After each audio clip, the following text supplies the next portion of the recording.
अगर आप किसी चीज को याद करते हो और सही वक्त आने पर भूल जाते हो तो ये वीडियो खास आपके लिए है। किसी भी चीज को झट में याद करने के कुछ तरीके होते हैं। अगर आप उन तरीकों को जान लेंगे तो आप भी किसी भी चीज को बहुत देर तक याद रख सकेंगे। दरअसल हम याद कम करते हैं और रट्टा ज्यादा लगाते हैं। हम किसी भी चीज को रट्टा मार के याद करने की कोशिश करते हैं और सही वक्त आने पर फिर भूल जाते हैं। अगर आप किसी चीज को याद करने का सही तरीका यानी मेथड जान लो तो आप भी किसी चीज को लंबे अरसे तक याद रख सकते हैं। जिस तरह हमारे मोबाइल की दो स्टोरेज होती है, इंटरनल स्टोरेज और एक्सटर्नल स्टोरेज, इसी तरह हमारे दिमाग की भी दो स्टोरेज होती हैं। एक होती है लॉन्ग टर्म मेमोरी और दूसरी होती है शॉर्ट टर्म मेमोरी। हमारी शॉर्ट टर्म मेमोरी में वो चीजें स्टोर होती हैं जिनकी हमें ज्यादा देर तक जरूरत नहीं होती, जैसे कि रोड पर चलती हुई लाल गाड़ी देखना। और दूसरी होती है long term memory. Long term memory में वो चीजें महफूज होती हैं जिनकी हमें लंबे अरसे तक जरूरत होती है और वो चीजें हमें कभी नहीं भूलती। और हमारी लॉन्ग टर्म मेमोरी में वो चीजें महफूज होती हैं जो बिल्कुल अलग होती हैं या जिन चीजों को हमारा दिमाग पहली दफा एक्सपीरियंस करता है। मिसाल के तौर पर अगर आप कभी हज पर गए हैं तो आप कभी नहीं भूलेंगे। अब मसला ये है कि जो कुछ भी हम याद करते हैं वो जाता है हमारी शॉर्ट टर्म मेमोरी के अंदर, जिसे शॉर्ट टर्म मेमोरी कुछ देर के बाद खत्म कर देती है।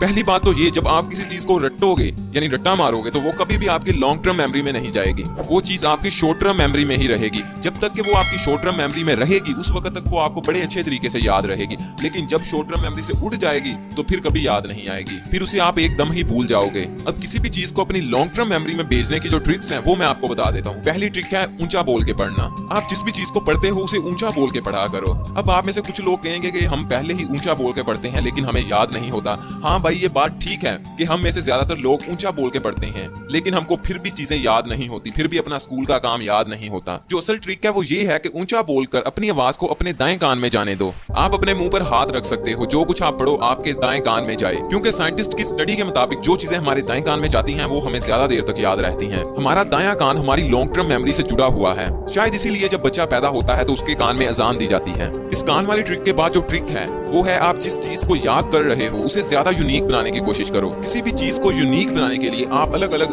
रंगों के हाइलाइटर इस्तेमाल कर सकते हो। आप अपने किसी भी पैराग्राफ की पहली 3 लाइनों को येलो कलर के हाइलाइटर से रंग दो और बाद वाली 3 लाइनों को रेड हाइलाइटर से रंग दो और उसके बाद वाली 3 लाइनों को ग्रीन हाइलाइटर से रंग दो। इस तरह जब आप पढ़ोगे तो आपके दिमाग को एक यूनिक चीज मिलेगी और वो उसे जल्दी याद करने की कोशिश करेगा। अब एक चीजें होती हैं जो अलग चीजें होती हैं वो हमारी लॉन्ग टर्म मेमोरी में ज्यादा जल्दी चली जाती हैं। इसीलिए किसी भी टॉपिक को ज्यादा से ज्यादा यूनिक बनाने की कोशिश करो। आप उसे फिजिकली भी यूनिक बना सकते हैं और पढ़ते हुए भी उसे यूनिक पढ़ सकते हैं। अब इस ट्रिक के बाद जो ट्रिक है वो है अपने आप को पढ़ाओ। हमारा दिमाग किसी भी ऐसी चीज को लॉन्ग टर्म मेमोरी में नहीं भेजता जो क्लियर नहीं होती। अगर कोई टॉपिक आपके दिमाग के अंदर मुकम्मल क्लियर है तो वो आपकी लॉन्ग टर्म मेमोरी में चला जाएगा, और अगर आपने उसे रटा हुआ है वो मुकम्मल क्लियर नहीं है तो वो आपकी शॉर्ट टर्म मेमोरी में रहेगा और कुछ देर बाद वहां से खत्म हो जाएगा। हमारा कोई भी टॉपिक उस वक्त क्लियर होता है जब हम किसी को पढ़ाते हैं। अब आपके पास पढ़ाने के लिए कोई शख्स या कोई आदमी नहीं होगा लेकिन आप खुद तो उस वक्त मौजूद होगे, इसलिए जो आपने पढ़ा है, जो आपने समझा है, उसे खुद को ही समझाना शुरू कर दिया करो। अगर सिंपल वे में बोलूं, जो कुछ आपने पढ़ा है उसे अपने आप को खुद समझाओ, अपने आप को टीच करो।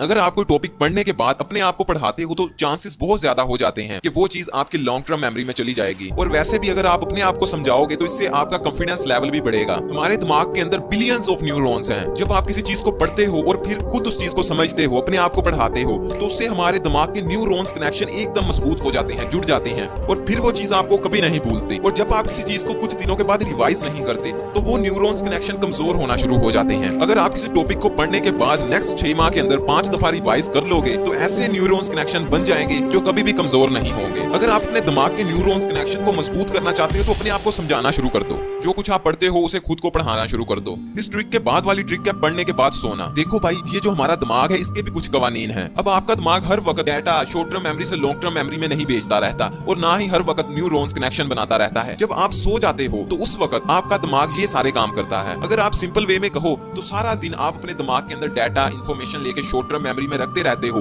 और फिर जब आप सो जाते हो तो हमारा दिमाग उस शॉर्ट टर्म मेमोरी में से जो इंफॉर्मेशन उसे अच्छी लगती है, जो इंफॉर्मेशन यूनिक होती है, उसे उठा के लॉन्ग टर्म मेमोरी में भेज देता है और वो चीज फिर आपको याद रहती है। इसीलिए किसी भी टॉपिक को याद करने के बाद सोना बहुत ज्यादा जरूरी है। और जो कुछ आपने नया सीखा होता है तो सोने के बाद हमारा दिमाग उस चीज के नए न्यूरॉन्स कनेक्शन बनाना शुरू कर देता है। अगर आप किसी टॉपिक को याद करने के बाद सोते नहीं हो तो बहुत ज्यादा चांसेस बढ़ जाते हैं कि आप उस टॉपिक को जल्दी भूल जाओगे। तो अगर आप इन चीजों को फॉलो करते हुए किसी चीज को याद करोगे तो बहुत ज्यादा चांसेस बढ़ जाएंगे कि डाटा आपकी लॉन्ग टर्म मेमोरी में जाए और आप उस चीज को बहुत लंबे अरसे तक याद रख सको।